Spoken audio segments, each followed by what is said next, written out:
Historical Museum and another collaboration with the Rogers Memorial Library. This morning's program is called Up, Up, and Away, and it's a little talk with retired stewardesses, or whatever they're called now. You're all invited. We're going to have lunch after, so you're welcome to stay for lunch. If you'd like to, you can sit out on the porch. It'd be nice today to sit out on the porch. And I'll turn right. Thank you. Thank you very much. Thanks all for coming, and a huge thank you to the Historical Museum for providing a beautiful place for these events to happen, and also for organizing a great picnic. It's in the style of before no one ate bread, because it's sandwiches. So we hope you'll stick around and enjoy it.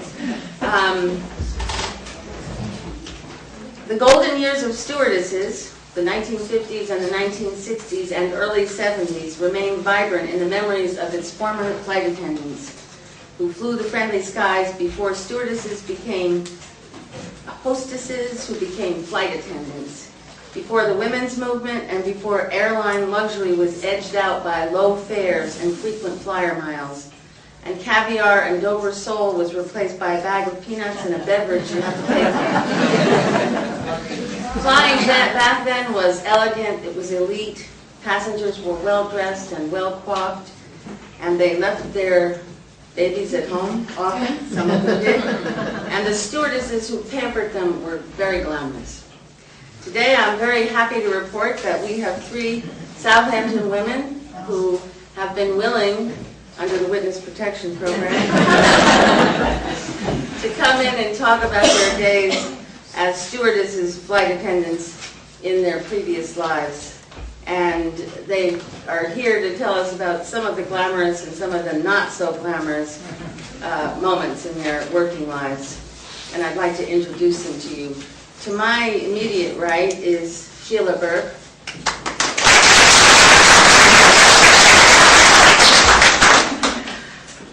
Sheila was born and grew up in Riverhead, which I did not know. Graduated from Riverhead High School, attended college at Our Lady of Good Counsel for 1 year, and then Katie Gibbs in Boston for another 2 years.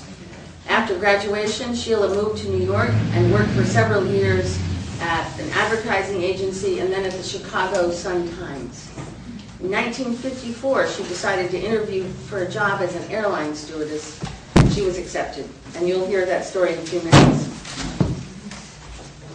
Sheila spent the next 4 years with American Airlines on domestic flights. At the time, she was living in Jackson Heights, and there she met her future husband, Tom Burke, in her neighborhood. They married in 1959, moved to Southampton soon afterwards, and Sheila and Tom have 3 grown children, Timmy, Tommy, and Sheila, and they have 5 grandchildren. When she's not reminiscing about the old days, Sheila enjoys tennis and is an avid reader and a frequent library patron, I might add. Please welcome Sheila Burke.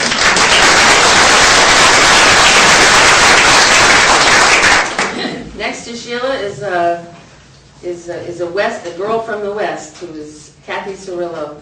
Kathy was born and grew up in Denver.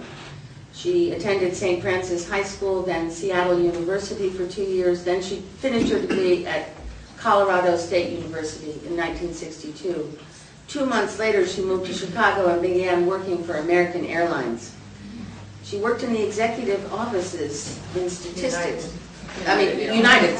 Did I not say United? I'm sorry. And then applied for a job as a stewardess and was accepted. She began flying in 1963 and was based in San Francisco, I believe. She went to New York a lot and enjoyed the New York attractions. And on one particular flight, this was later, in 1968, another enjoyable flight, she met her future husband, Vince, who was the pilot. They married in 1970, and she quit flying in 1971. The Cirillos settled in Forest Hills and in 1973 bought a summer house on Shinnecock Bay and have been back and forth ever since, and retired to live out here full-time in 2004. after Kathy retired as a special ed teacher, which she did after her life as a stewardess. They are the parents of 2 grown sons, and Kathy enjoys tennis, golf, reading, and yoga. Please welcome Kathy.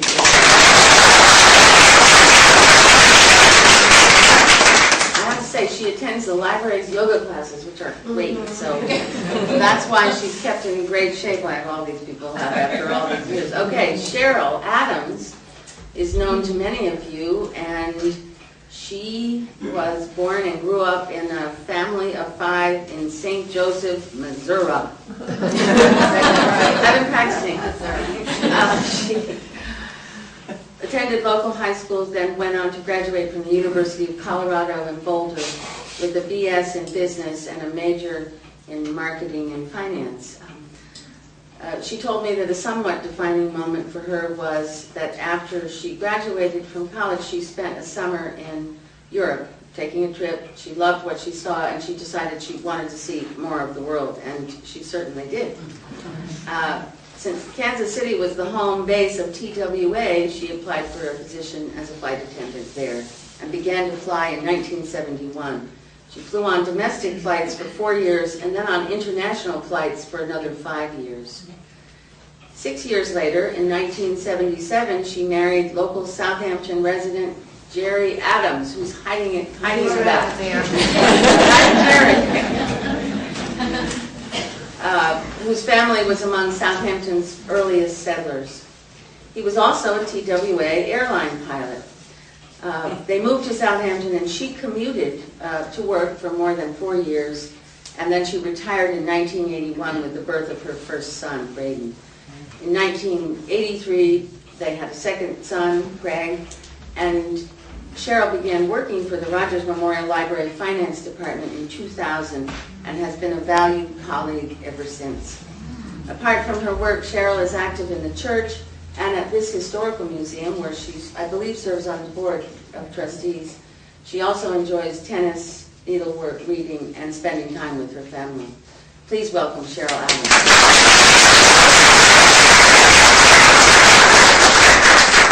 One of the things I was thinking about when I started meeting with our guests was just to ask them about if they remembered their first flights. And so let's just ask that simple question to start with. Cheryl, what was your first flight that you remember? I went from Kansas City to Dallas, Fort Worth, and I was going to visit my brother who was in college there. And I was a freshman in high school, he was a freshman in college. And we took Braniff Airlines, and they had these gorgeous, they served lunch on a tray, and they had cigarettes. And my parents said, "No, you may not keep those." And it was all china plates and silverware. This is back and I was sitting in coach too. So it was a fun trip. That was a memorable trip. It was. Now these days, many families, many kids have certainly flown at early ages. But it was a big event in the lives back then, I think. Kathy, what about you? Well, my grandparents lived in San Francisco, and so I think I was about 10 when we took our first flight out to San Francisco. I don't remember if we had cigarettes, but we probably did. That was a big part of flying. and it was really, I mean, I loved to fly, but I didn't really ever think about being a stewardess at that point, but it was fun. Sheila, how about you? This is Sheila. I had never flown. I had been working in New York, and I had gone to Europe one summer with my mother and father, and I think I decided that traveling would be great. So I came back and decided that I was going to apply for American Airlines, and I did, and my first flight was when I flew out to Chicago to For the job. Training. Isn't that amazing? The first flight was when she was a stewardess. I guess you liked it. Oh, I did. But it was very funny when we were getting ready to land in Chicago Midway Airport. I remember looking out the window and I could see the tail of a United Airlines plane, and I thought, oh my God, this is it! Were you on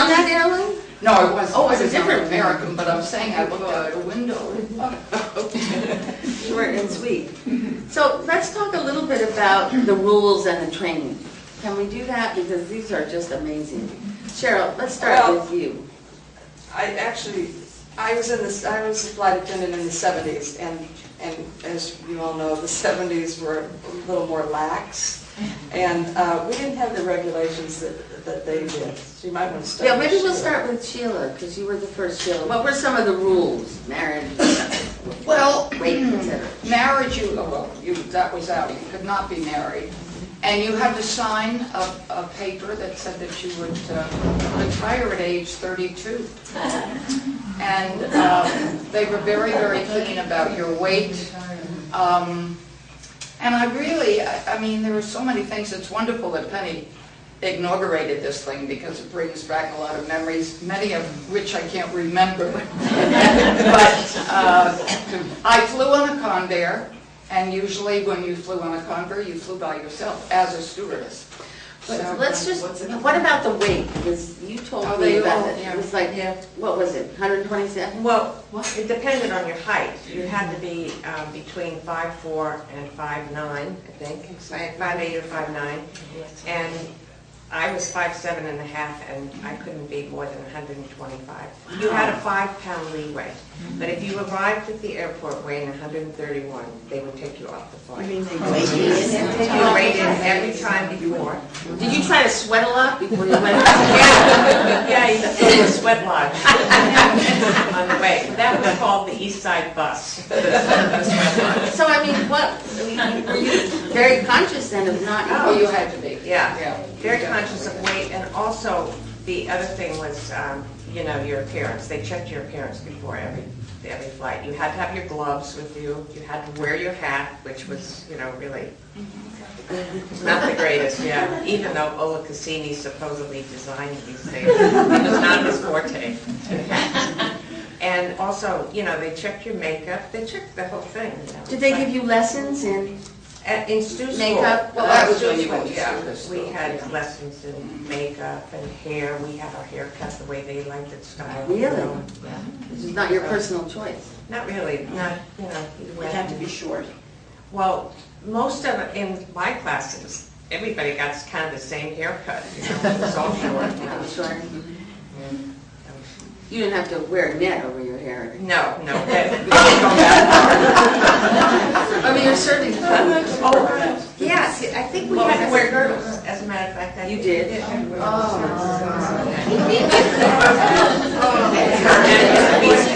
worst thing was the gloves for boarding and, departure, saying goodbye to everybody, bye-bye, with the gloves on.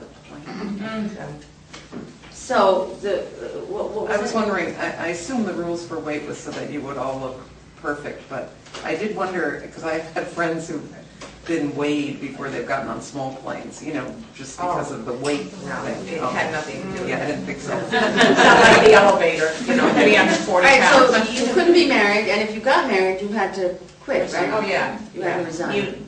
Really? Not only couldn't you... And basically, it was most people, it was the age 32 that made you quit, retire, because you had to sign this paper. That was after the women's movement came in. They had to rescind all that. It was unconstitutional for you to have to weigh, well, as you know, there's no weight restrictions anymore. I flew with a girl that had gotten engaged, and we were on a flight that had a possible problem. And she pulled out her engagement ring, said she's sitting down and she was not going to get up during evacuation. Oh. Now, Well, she didn't last Was she long. tired? Yeah. She quit at the end of that flight. Now, I did read that and you mentioned that some of these uniforms were designed by top designers back in the days. Yeah. And some of them were Pucci, Adolfo.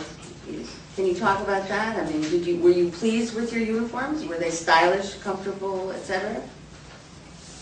Yeah, I thought they were Here's good. the design. Actually, I had the most uniforms. These are Cheryl's These are all my uniforms. This was the first one that I wore, and this was designed by Valentino. And all of these uniforms had different components. This was a dress. We also had slacks. We had a tunic. We had hot pants This was in 1971. They came in the purple and a brown and a off-white.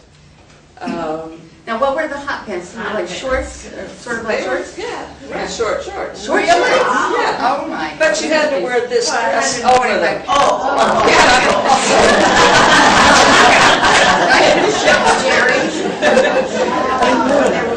The second uniform was the gold one over there. It was designed by Stan Herman, and it had it came in 3 colors: the yellow, the reddish orange, and a bright blue. And it had a skirt with it also. Cheryl, you could do various combinations with it too. Could you choose the color you wanted? Yes. You could? Yes. Could you have a stewardess who had one color and then another one with another color on the same Yes. flight? Mhm. Okay. And the uniforms were given to you. I mean, that was part, well, you had to pay for your original uniform, but after that, they provided the uniforms. And I think they had to give you 2 skirts, 2 jackets, 2 tops, a coat. So you could put one in the cleaners. Yeah, Did you have to pay for the cleaning? yes. You did. Could you? And the third uniform was that one was designed by Ralph Lauren. Wow. Like Ralph Lauren? Looks like Yeah, and it had pants also. And the summer uniform was a lighter blue. We called it the mailman uniform because it looked like a mailman. You weren't real fond of it. Actually, they got rid of the light blue. And you would also have smocks, so you didn't have to wear the jacket the whole time, except for boarding and deplaning. Were you able to make decisions to wear the skirt or the pants? You could make your own decision. They were really lax in the 70s. That was a biggie. All right, so we know that it was, I mean, at least when I was coming along, it was glamour, it thought of as glamorous, and I mean, not everybody could become a flight attendant or stewardess. What were the kind of rules about what you had to look like? Because obviously they had weight requirements, and I'm sure they had sort of beauty standards as well. What can you tell us about that? Well, I can tell you about the first, or the one and only interview that I had when I went into New York. And I remember going into this man's office and sitting down, and we got to talking, but he was a bit of a nitpicker. Finally, he said to me, "You have a very nice smile," but he said, "You show your gums." And then, when I had gotten dressed that morning to go in, I wore crinoline, if you remember. Under my skirt.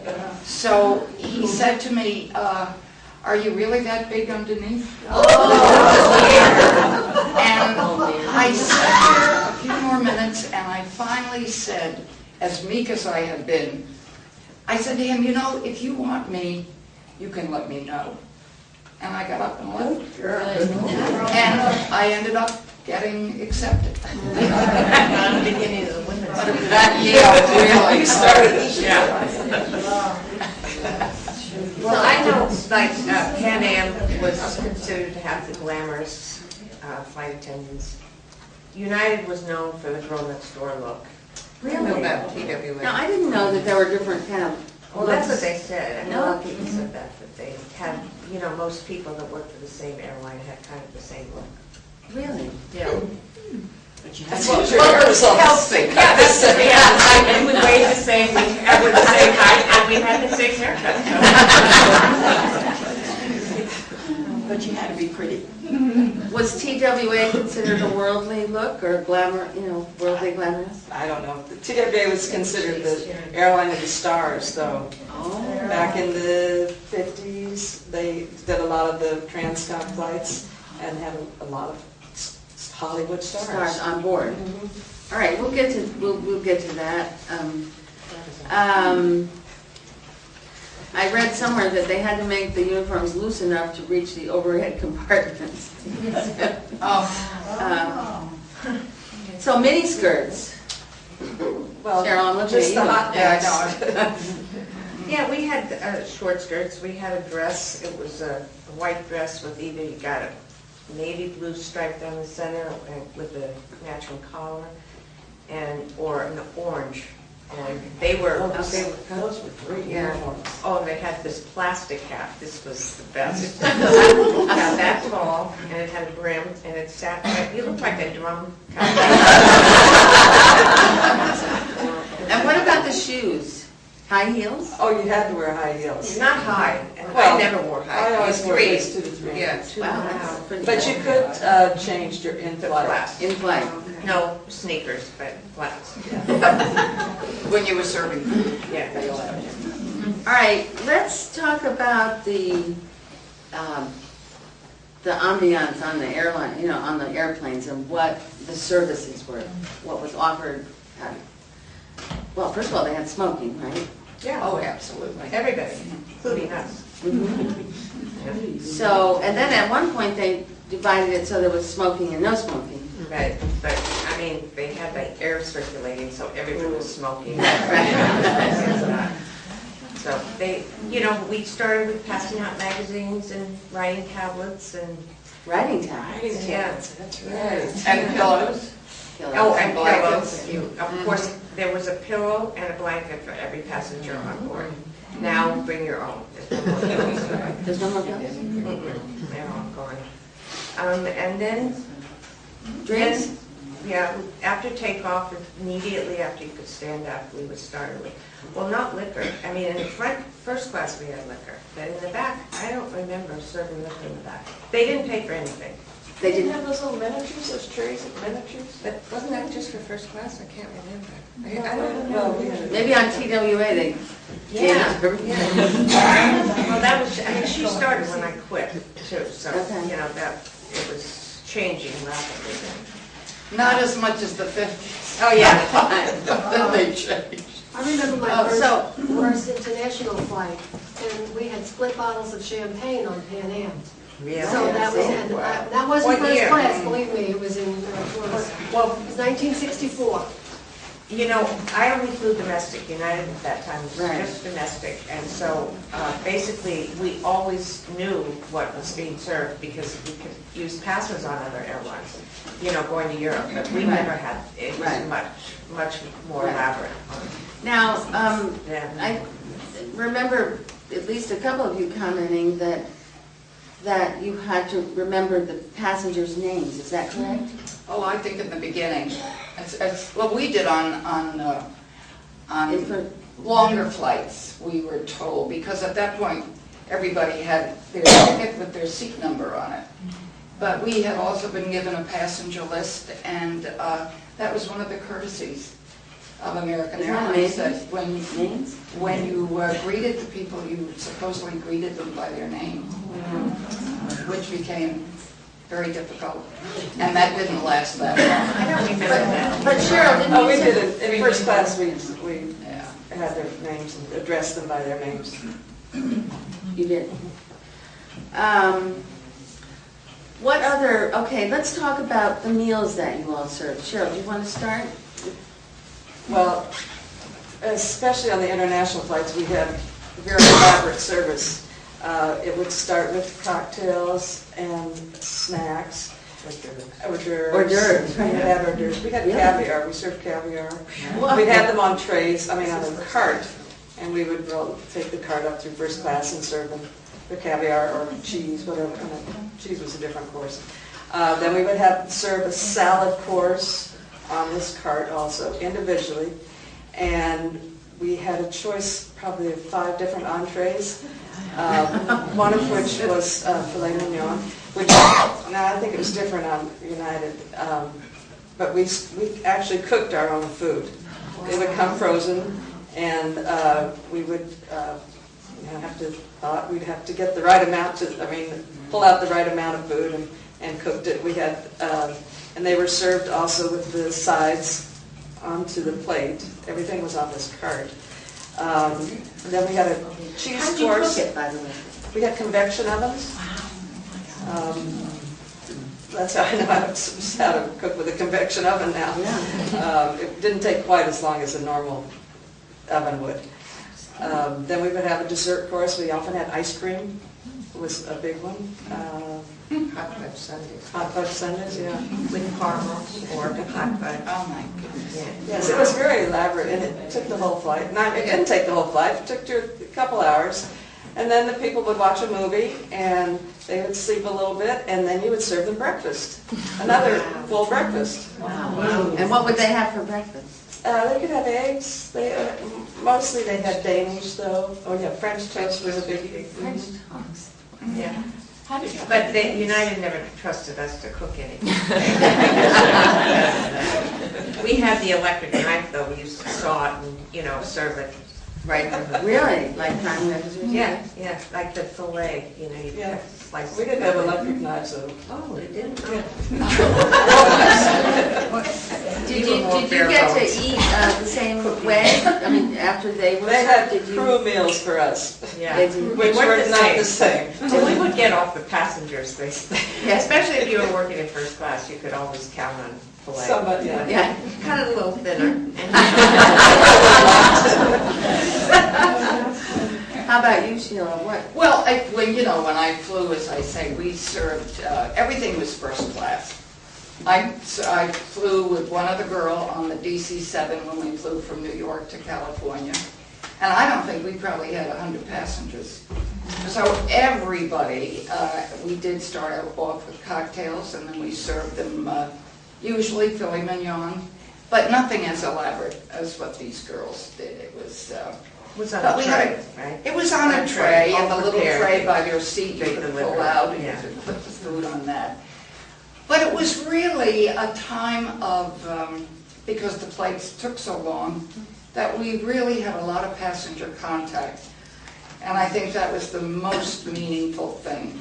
In fact, I was saying to Penny that the few things that I did save, I saved a lot of letters that I had gotten from passengers. At that moment in time, they had a chance to write whether or not they thought you were good at what you were doing or you were bad at what you were doing. But it was Didn't say really, the bad ones. they never tried to know.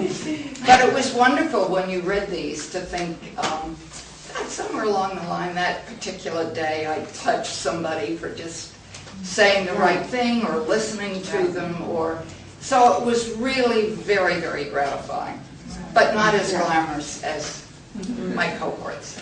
Well, really, But that was the whole point of it. Great. Yeah, that's. Hey,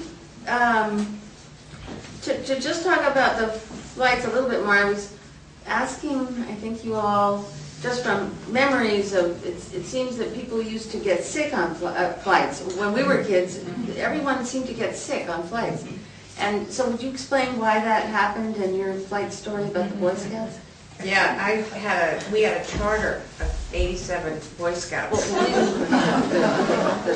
plane's flying. Oh, yeah, the plane was fine, but we left from Denver to Salt Lake, and I think 85 of them threw up. So what we did is we passed out all the blue bags we had and locked ourselves in the jump. And that was basically because of the turbulence over the Rocky Mountains, and we flew at a much lower altitude, so, they really felt it. I mean, you were, So flights in general. Airplanes, the newer airplanes, the newer the airplane is, the higher it flies, Oh, yeah. basically. So actually, I don't remember, I mean, once in a while somebody got sick, but with these kids, it was kind of like, this kid got sick, and he smelled it was like, row to row to row.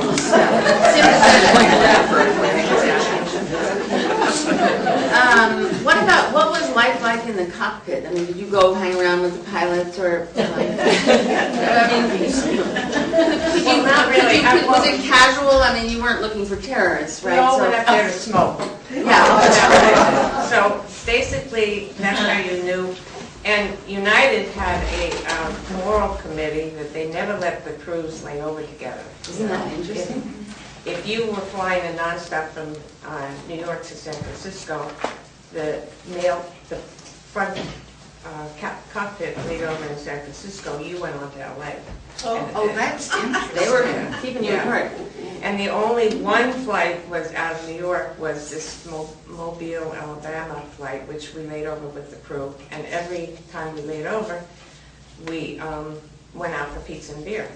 And that was where I met my husband. So, and of course, all the pilots in those days were mostly men, right?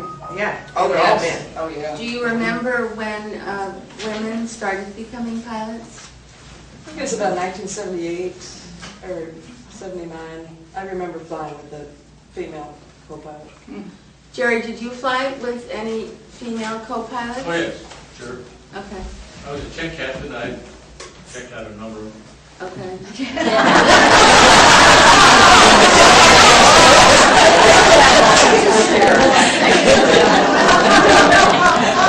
Oh, right.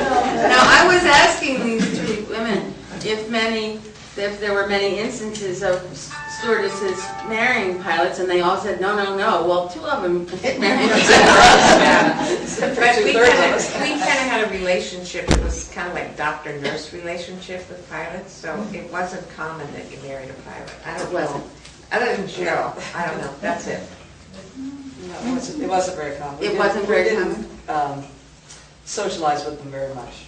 But did you have crushes on them, and were they considered just, You know, they were all married, oh, they were all married? pretty much. Mostly, Yeah. they had a real nice lifestyle though, so that was an attraction. Yeah. We thought. In those days, so the stewardesses were all women too, Mhm. right? Oh, yes. So what about Well, when men started becoming flight attendants? that happened in about 1976, and the good thing about that was on international flights, each flight attendant had their own room. But on domestic flights, they shared a room on layovers. So once the male flight attendants came in, the females, you all had to have your individual rooms. That was good. thing about it. Actually, I think, for us, it was especially if you were flying like a 727, which had one flight attendant in the front and two in the back, that if you were a stew, which was in the front, you got your own room. The other two stayed together. And it was just before I quit flying that they decided that they would, everybody had to have it. That was another one of those. That was a contract thing. Yeah, it was a contract thing that they did. So it's really it wasn't bad if you were staying rooming with somebody unless they snored or something, or had a boyfriend problem. That was the other thing. So what about, what's that? I see there's questions back Well, there. yeah, could we wait just a little bit, maybe just a little bit more for the questions? I just wanted you to describe how did you get your routes and what was a typical month and how many hours? Can we talk about that just a little bit? Well, the beginning, when I started flying, they were very short flights. I mean, I was flying a Convair, so you flew from LaGuardia to Buffalo maybe, or Chicago. And those were all turnaround trips. And then the last 2 years, those were more senior trips, so we got to fly from Idlewild out to LA. And then when we got out to LA, we had a 24-hour layover at a really beautiful spot. So we spent the next 24 hours or whatever on the beach and then turned around and flew home. And I had 4 trips like that a month, so life was not bad. And was the pay? It was reasonable. It was very good. It was. But you only got paid from what they call block to block. So you had to be there an hour before. That was free. Then block to block meant when they have a guy come and remove a literal block from the tires, and you push back. So while you were boarding, you weren't getting paid. What? Is that still the case? Yeah, I think it is. Jerry, it's not? I don't know. But I think it probably is. And then all of your layovers, you were off the clock. You just got paid for. That was at that time, but then they started getting it contractual. 1 for 3. So every hour you were away from home. Every 3 hours you got paid 1 hour time. And the other thing was if you went out for a flight and they canceled it, you went home, you got nothing. Or if you were like on reserve, they could keep you out at the airport until forever. I mean, you maybe never saw home again. It's like riding the MTA. And you would wait, and they'd use you for a trip. But all that time that you were at the airport, it was, I hope you brought your knitting. How about you, Cheryl? Was it the same? We were paid for 65 hours a month, 85, wasn't it? No, we were paid, the newest was 65, and then you got additional time over, anything over 65, and usually flew 70 or 72 hours a month. And that, again, that's block to block, like when they pulled those blocks out. And the pilots also got paid that way. So they would make sure that the door was shut, and they would move that airplane. And then food Then they'd wait, Then they wait for the food to be ordered. Not really. But, I mean, okay, you said it wasn't really good pay, but I mean, compared to like a teacher or a secretary, I mean, was it? It was probably Average, similar. It was average, but not. But the nice thing is you really didn't fly, you didn't work that much. Right. You would probably only work 12 to 15 days a month. Okay. You'd be Could you gone plan that- ahead? Or did your schedule come out once a month? No, your Yes. schedule came out once a month, or But you yes. bid for it. You got every trip was going to be flying for the month.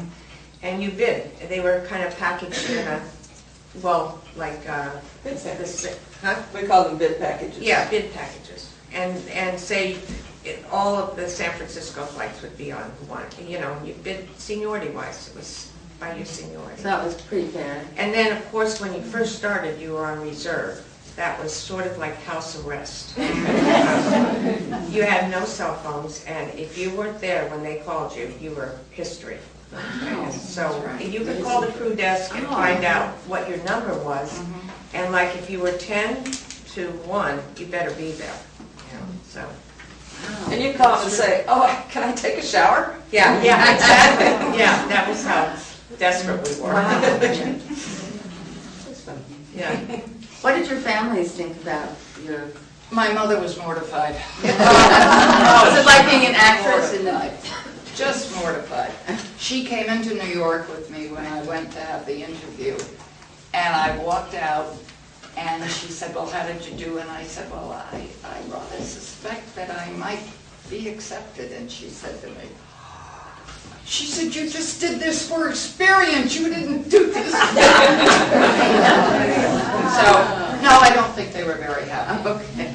I don't think they were happy. How about you? I think mine went fine with it. I don't remember them having, they were, you know, I was moving and I had just graduated from college, so I was happy. Right. How about you, Cheryl? My parents were fine with it. I had a sister-in-law that flew for Greta, so, you know, they kind of knew the lifestyle. And the nice thing is that they got flight benefits. Oh, So they didn't right. mind it too much because we ended up taking a lot of trips together, which was really fun. A lot of trips to Europe. But you know, when I started flying, really, which was the early 50s, I mean, I feel like Amelia Earhart, but that's... But, I don't really think my mother and father had ever flown. Right. So, I mean, this was really, this was new. This was new. Now, one of you talked about the piano. She did, Kathy. Kathy, talk about, listen to this amazing, the different kinds of planes and the amenities on the planes. Well, didn't you fly on us? Oh, yeah. My last trip was, well, you know, at that time, I quit in 1971, and it was still all about the passengers. They really wanted to have you happy.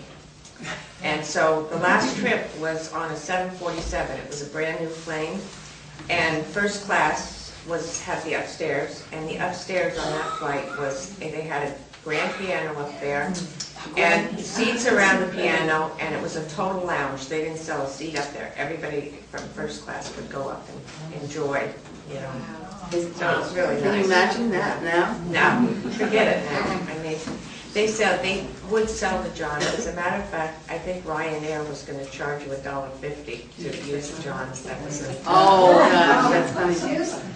Now, what about the Clipper? There was an airplane called the Clipper. Had the bridal suite, beds. Oh, my heavens, really? Not the bridal suite.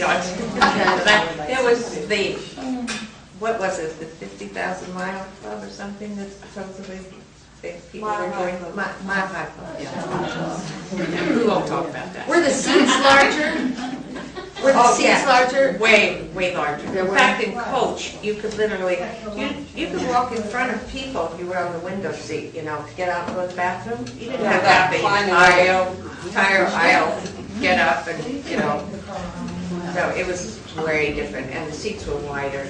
You know, there was only 2 on each side rather than 3. Most Depends of on the them, airplane. yeah, it depends on, I think 727 is the first one. So 747. Did you, what did you do in your spare time? There's no internet, and so you were away from home a fair amount, right? Spend the money that you were paid. Okay. Well, I always took a half-day Greyhound tour when I got to the city, a city I had never been in. You know, and then, I did the same thing. You did? yeah, a lot of us International did, yeah. So that at least when you came back, you knew what there was to do the next time, you know, you were there. You did that in Europe? In Europe, yes. And flight attendants were really well versed on what to do in the city or Where to what to shop. buy, where to shop. So usually international flights, excuse me, left in the evening and arrived at their destination in the morning. And I would take a nap for 2 or 3 hours and then get up in the early afternoon and go out, do whatever, shop, do the sights. And then we'd usually meet up for dinner, and we would then just go to bed and you'd leave the next morning. So you were there 24 hours. But, you know, a lot of it was debriefing and then getting to the flight ahead of time. And sleeping. I tried to sleep. Yeah, were you affected by jet lag? It didn't bother me very It didn't? much. No, I found it best to get there and sleep for a few hours and then go to bed at say 10 their time and get up at 7 or whatever. Did it seem inexpensive, Cheryl, to be traveling or to be touring around in Europe when you were there? It was expensive. Expensive? Mm-hmm. Maybe not as much as it is now. It sort of depended on which country, they didn't have the euro at that time, so it was, sometimes it was up, sometimes it was down. But you had a tendency to buy things from that area. I mean, like London, you knew you could get cashmere there at a reasonable price. In Ireland, you would buy sweaters and Waterford. Various, you know, Italy, you'd get food. You kind of sniff that food. So could you carry things back in the plane? I mean, Yes, they weren't too big. Well, even if they were too big, they were usually too big, but we brought them back anyway. did you have to do going through customs? I mean, did they? It was nothing. It was We had a lower limit. You know, I think it was $300 at the time, maybe for passengers, and we could only bring back $25 at a time. But we didn't always do that. They didn't check. They didn't check us too well. It was really lax going through. Now, did you, when you got your monthly assignments, does that mean that you flew with the same people? I would bid to fly with my roommate, so she and I flew together for the last 2 years. Oh, really? Oh, yeah. And there was one extra, usually one extra stew line, so then you would fly with all kinds of people, whoever needed you. I mean, it was a set thing, but they knew what flight was, you know, crowded and who they knew that needed the extra stew for, so that they'd assign you to that for the month. So you wouldn't have really flying partners, you'd probably lay over by yourself. You could trade flights a lot, trips a lot, so, you know, it would vary, but you'd probably have this, on the 747 we had 10 to 12 flight attendants, and you'd probably have 4 of the same. Okay. Yeah. They're big airplanes. Yeah. Was that what you flew on most of the time, Cheryl? On international, mostly, yes. What were your least favorite planes to fly on? Were there some airplanes that you all just dreaded being on for various reasons? I only had 2 to choose from. Dear, I was telling the girls though, before I before I resigned, I remember we were flying into LaGuardia, or perhaps it was Ottawa, probably Ottawa. And we were just getting ready to land, and all of a sudden there was this huge roar, and everybody was looking out the window, and it was the first jet that landed at Ottawa Airport, and everybody was so thrilled. So that was the end of our props. Oh yeah, we flew props, which is why it was so bumpy. Did you, what about scary times? Cheryl, why don't we start with you? Were there flights you were afraid on? No, I never had any really scary, emergency type things. I did have an incident though.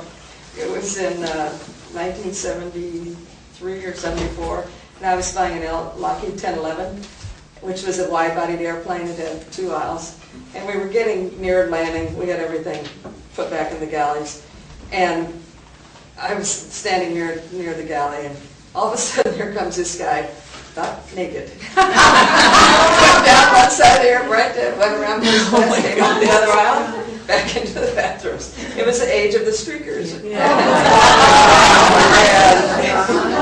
was quite a stir. The captain wasn't real pleased because all the passengers were clapping. So it kind of messed up his hearing. I mean, he could hear the commotion in back. So when we landed, he turned off all the power, so of course now it's dark in there. But he wouldn't let anybody off until the flight attendants watched everyone get off, and no one recognized him.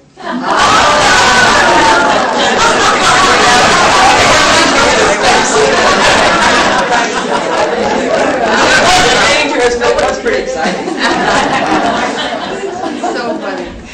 But now, these were the days when you didn't have air marshals on the flights, and you didn't have male flight attendants, and so It was unusual. Yeah. Did you ever? What about you? I did have an emergency. Well, we prepared for an emergency, landing in LaGuardia, and I actually have a letter written by the captain, thanking the women on the flight for preparing so well, and it allowed him to, feel comfortable doing what he had to do in the cockpit. What was the nature of the possible emergency? Something was wrong with the plane. I think they couldn't get the landing gear down. So we had to prepare everybody to brace, put your head in your legs. And, some people were crying and we had to comfort them and everything. But everything turned out fine. We landed okay. It was all right. Did that affect you? No, not really. Not really? No. I wasn't really afraid, but I did fly with a woman who was in the Salt Lake City crash. And I had flown with her. We were, quite friendly. And after that crash, she tried to come back. She tried to come back at least 2 times, but every time she got on the flight, she would have like a anxiety attack, and she'd have to get off. And so she retired then too. But it was scary because she was trapped in the back, and she really thought she was dying. And there was a door there. It was a 727, so she was trying to get this door open. Something was blocking it, and she couldn't get out, so that was the end of her. Would she go out on disability for something like that? I don't think there was disability. Back then? I don't think so. That was before PTSD, was... Oh, yeah, Really? no, we didn't have anxiety. They didn't recognize it as a viable ailment. Sheila, what about you? Well, I was just trying to think. When I was flying on a Convair, and I was the only stewardess on board, and I had a supervisor on board that day, which they would do every so often. They'd come on board and fly the flight with you and check out everything that you were doing. And we ended up having an emergency. The nose wheel would not come down, and we were flying into LaGuardia. So again, you had to go through the routine of preparing people with the pillow in their laps and what have you. And I just remember that finally when the nose wheel eventually came down, but as we started to land, there were fire trucks all around, and there was foam on the runway. Oh, And that I do remember very clearly. But I tell you, I have a very funny story, if you don't mind. I remember, as I said to you, my first flight was flying out to Chicago. And the next thing I knew, of course, I was on one of these convares as the stewardess. And women were, in particular, I think, a lot more emotional about flying in those days. I mean, I think strictly businessmen flew more than did women. So there was this young lady sitting in the front row, and I knew she was very nervous, and I went over to her, and I said, honey, don't be nervous. This is only my second flight.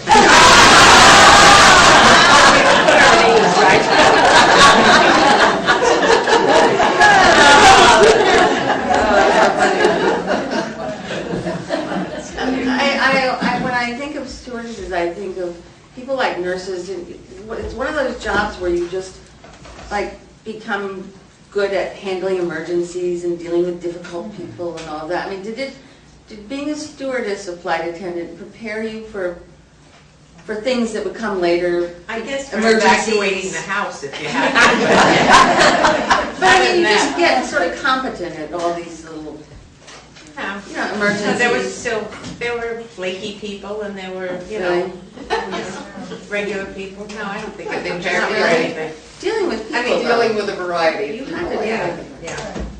yeah. What about famous people on flights? Well, I had a flight that, I used to fly a lot we had a nonstop between New York and Salt Lake, and at that, I flew that a lot. It was a nonstop leaving Salt Lake at night, and it was all night to New York, and then left about 11, I guess, in the daytime. So one of the frequent flyers on that flight was Robert Redford. And the first day that I had him on board, he asked me at the door if I was from California, and I said, no, I'm from Colorado. And he had gone to the University of Colorado in Boulder for a couple of years, and so we became fast friends. And he usually flew with his manager, and a lot of times his wife, but a lot of times she flew separately. But they were back and forth to New York all the time. And so, What was he like?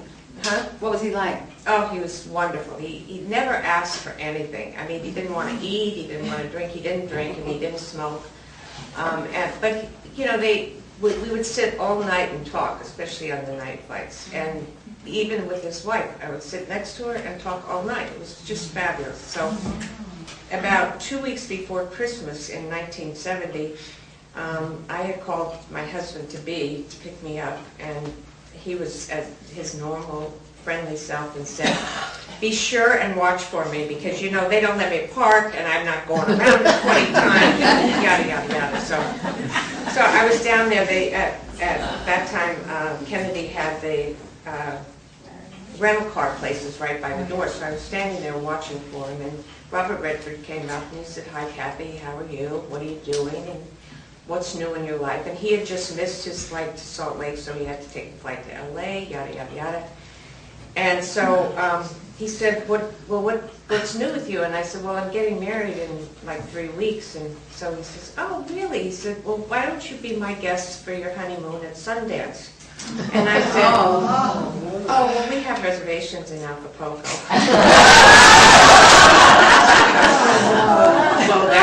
But anyway, so of course I had totally forgotten about Vince picking me up. I mean, that was me. And he's driving around and he sees me in there, and he sees me talking to somebody, but he can't say who it is. So he is getting mad. And all of a sudden he flies in. I mean, it's like a blur. He comes in, picks up my suitcase, turns around, takes off. And so Robert Redford says, is that your fiance? I don't think so. And so I get out in the car, and you could see steam was coming out of his ears. He was so furious, and I said, do you know who that was? And he says, no, get in the car. And I said, well, it was Robert Redford. He says, so why didn't you introduce me?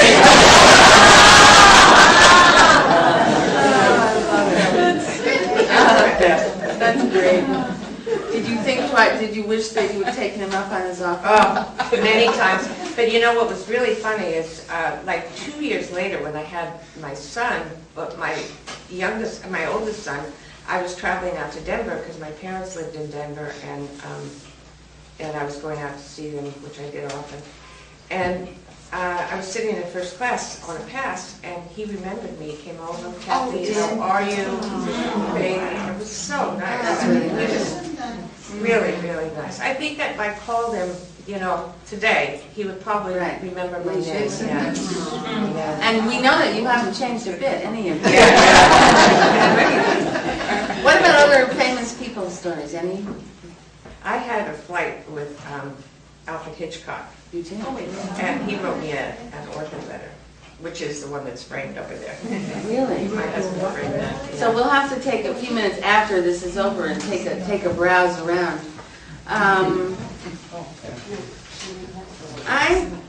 We're going to wrap things up and have a few questions, but before we do, I would just like to ask you each to talk just a couple minutes apiece generally about the life and the memories and then versus now and things like that. Sheila, can we start with you? Well, as I said before, I mean, I started in the early 50s when really I think flying was, as far as the public is concerned, really just beginning. But in that sense, on each and every flight, there really were very few people. I mean, sometimes when we flew out to California, even though this plane perhaps held 80, sometimes we'd have half a load. Okay. So for 8 hours, you could really become very friendly with somebody in the sense that you would spend hours talking with them. And